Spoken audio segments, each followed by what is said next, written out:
జడ్చర్ల పట్టణంలో మరి అన్ని మండలాల నుంచి రైతాంగ సోదరులు మన పార్టీ నాయకులందరూ కార్యకర్తలు రావడం జరిగింది. మీ అందరూ కూడా మనస్ఫూర్తిగా ధన్యవాదాలు తెలియజేస్తా ఉన్నాను.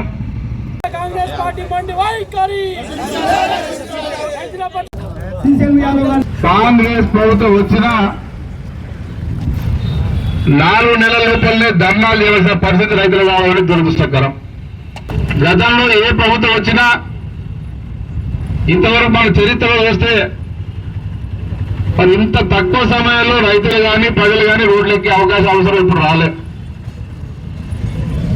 మరి కాంగ్రెస్ ప్రభుత్వం యొక్క చేతగానితనం వల్ల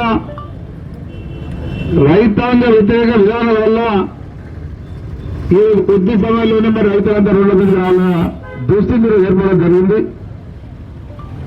ముఖ్యంగా ఈ రోజు ఏర్పాటు చేసిన దీక్షా కార్యక్రమం ముఖ్య ఉద్దేశం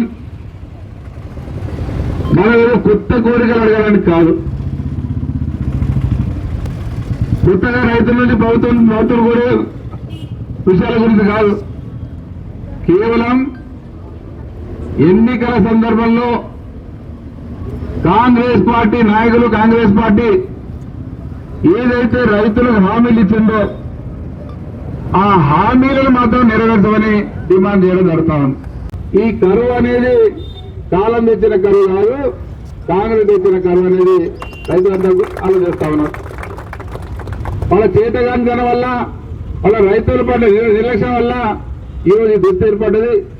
అదే కేసీఆర్ ఉంటే పొద్దున్న లేసి ఎప్పటికప్పుడు రైతుల గురించి ఆలోచించి రైతులకు ఎట్లా న్యాయం చేయాలి, రైతులు ఎట్లా బాగుపడాలి, రైతులు ఎట్లా సంతోషంగా ఉండాలి ఆలోచించి కార్యక్రమం చేపట్టడం జరిగింది. అయ్యే మొన్న మన మార్కెట్ ఆదాయం మన లెక్కలు చేస్తే మన 10 సంవత్సరాలు మనం ప్రభుత్వం చేసిన కార్యక్రమం వల్ల రైతులకు ఎక్కువ పంట వండి ఎక్కువ పంట మార్కెట్కి వచ్చింది కాబట్టి 7 కోట్ల రూపాయలు ఆదాయం వచ్చింది. నిన్న మన ఉద్యోగాలు అంటలేరు, 30,000 ఉద్యోగాలు ఇచ్చామంట. మొన్న యూనివర్సిటీ పిల్లలు మాట్లాడారు, సిగ్గుశరం ఉండాలని మాట్లాడుతున్నారు. ఎవరికో కొడితే ఎవరికో మీరు చెప్పుకున్నట్టున్నది. మరి మీ టైంలో ఒక్క నోటిఫికేషన్ లేకుండా పెళ్ళే కాకుండా పిల్లలు ఎట్లా కొడతారు అంటున్నారు.